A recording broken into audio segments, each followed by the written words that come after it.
Good morning and welcome back to Venture Daily. I'm Jackson Fordyce. I'm Josiah Simons. It's Tuesday, September 23rd, and Nvidia says they plan to invest up to $100 billion in OpenAI to support a massive build-out of AI data centers, requiring 10 gigawatts of power, equivalent to 4 to 5 million GPUs. Jensen Huang, Nvidia's CEO, described the project as monumental in size, noting that it will double the number of GPUs the company shipped last year. The investment will be deployed in phases, starting with a $10 billion commitment once the first gigawatt of capacity is complete, with the first phase expected online in late 2026, using NVIDIA's next-gen Vera Rubin systems. Okay, so NVIDIA is giving OpenAI $100 billion, Yes. which OpenAI will give right back to NVIDIA to pay for all their GPUs for their data centers. Pretty much, yeah. So it's like, I think it's like the hot thing right now, virtuous cycles, for trillion-dollar companies. Yep, each gigawatt of data center capacity is estimated to cost $50 to $60 billion, with about $35 billion of that going to NVIDIA chips and systems. And the partnership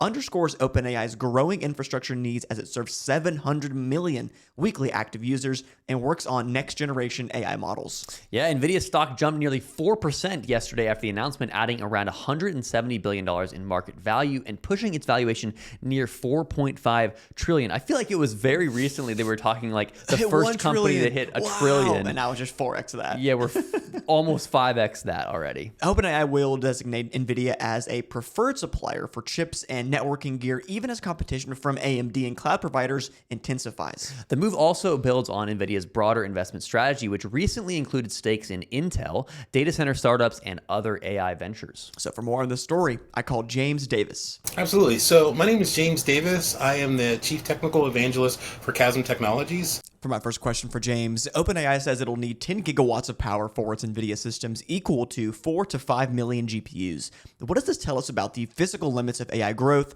and is there enough power and cooling infrastructure globally to support this build-out?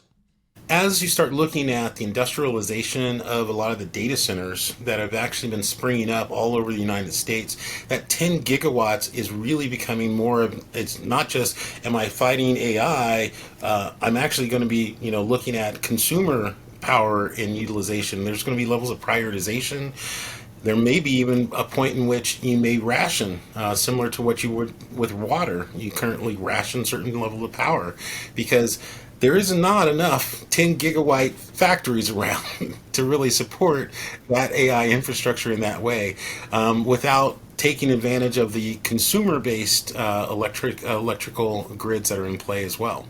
I also asked Jaymes, with NVIDIA investing $100 billion into OpenAI, is this a shrewd way to lock in a preferred supplier relationship, or does it risk tying too much capital to a single customer? And if you're watching on YouTube, there was a weird video problem here. So he's now in vertical mode. On his phone. Yeah, on his phone.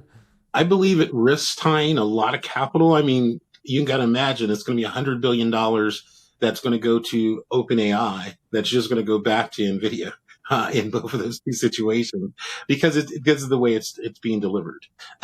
Overall, I don't think that there's going to be a lack of customers who are looking for GPUs. So I don't think that's also going to be the major issue. I think it's going to be just great from that piece.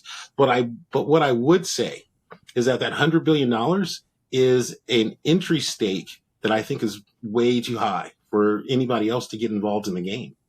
Right. As you start looking at people who want to get involved in the game, they've got to start at 5 million GPUs or more to be able to get past or become competitive alone in that particular avenue. And so that, I think, is really the harder part as well. It's not only just the money and the power, it is a lot on, how do I stay competitive in this nature as well? I also asked Jaymes, given AMD, Intel, and cloud providers are all building their own AI chips, how much of a moat does this deal actually give NVIDIA and OpenAI in the long term? So there's a great proverb that goes into the gold mining place, and that is that the gold miners never made, that much money. It was the guy that was selling the shovels that made the most money.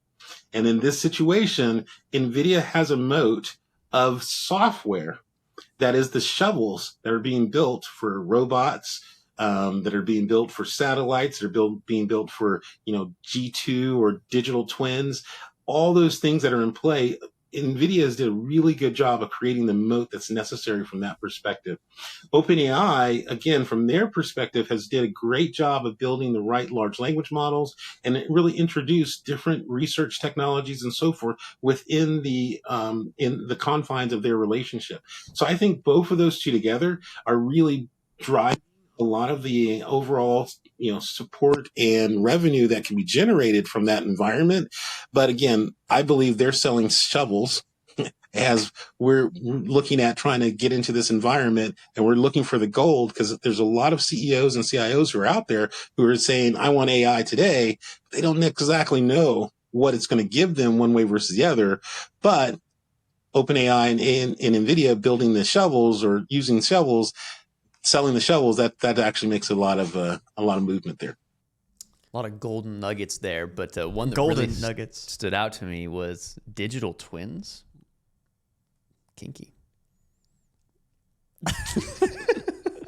Moving on, for my final question for James, in your opinion, is this the kind of bet that could define the next decade of AI? 100%. This has now gone from, again, just in the labs and in, certain, locations in which we found it would be, productive, in utilization. Now it is everywhere. The generative computing is actually coming into full fruition, right? We're moving away from general computing and into generative computing with this $100 million bet, in my opinion. And I think that's really where you're going to see this major change. No longer are we just looking at trying to get access to consoles. There are going to be situations, where I'm just talking to my infrastructure and I'm just talking to these environments. And I think that is where, you're seeing these major changes are happening at today. Was he hinting at the future of AGI? I think so. That it's coming next year? that was notoriously your big bet on this show. I said the end of 2026. I was rewatching an old video of ours. Yeah. And it was us talking about how you were dogging me for saying that. I said end of 2026. We could see a glimpse of what AGI could look like. I would love to see at the end of 2026 the receipt that you could put out there on social media. I'll do it. When we inevitably don't get to AGI. It's impossible. We'll never get there. Yeah. Thank you to James Davis for joining the show today. All right, that's it for Venture Daily today. Thanks for tuning in. We've been away for a little while. We were on vacation. It's the summer, I was in Europa. I'm sorry. And honestly, if I can say for a second, Sure. not as bad as I thought it was going to be. You liked it. I liked it a lot. Okay. What was your favorite country? Favorite country? Yeah, I mean, where'd you go? I went to the countries or the cities. Just tell us. I went to Barcelona. I went to Madrid. I went to Nice, France. I went to Florence and a couple little cities around Nice. So Okay. Italy? Florence, Italy. That is where Florence is, yes. So Italy, France, Spain. España. That's it. Those are the three countries I went to, yes. Yes. And is that how they talk there? España? España. Sí, claro. That's how they all talk. And you got to pretend to say oh, gracias. Really? Yeah, it's they all do it. And so you don't want to be the one who's like gracias.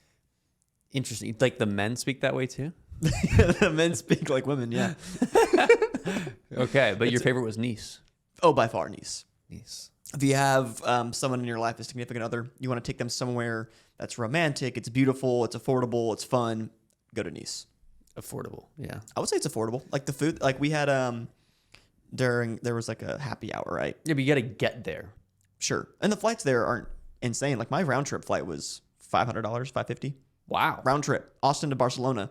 And then That's actually pretty but you cheap. could do the same to Paris or somewhere and Right. take a train down. That's nice. Very, very affordable. Okay. And we had a happy hour. It was €380 for a glass of wine. €380. €380 for a glass of wine. Cigarette. $9.50 for a cigarette. Every meal was around I don't know, the low tens euros. Nice. That's cool. That is less expensive than I thought it'd be. Yes, very, very affordable. Cool. Well, we're back. We're going to be back on Venture Daily. Welcome home. Welcome home to Jackson. And yeah, I mean, if you guys like tech, tune in. We're doing this every single day, and subscribe to the show. Like this episode. Yeah. And we'll be back tomorrow. Yeah, thank you to Content Stack for letting us film here every single day still. We love you guys so much. If you like today's show, whether you're on YouTube, Spotify, Apple Podcast, or X, leave us a like, a comment, and a review. Throw us a 5-star rating if you think you've earned it. And as always, we will see you here tomorrow morning at Venture Daily.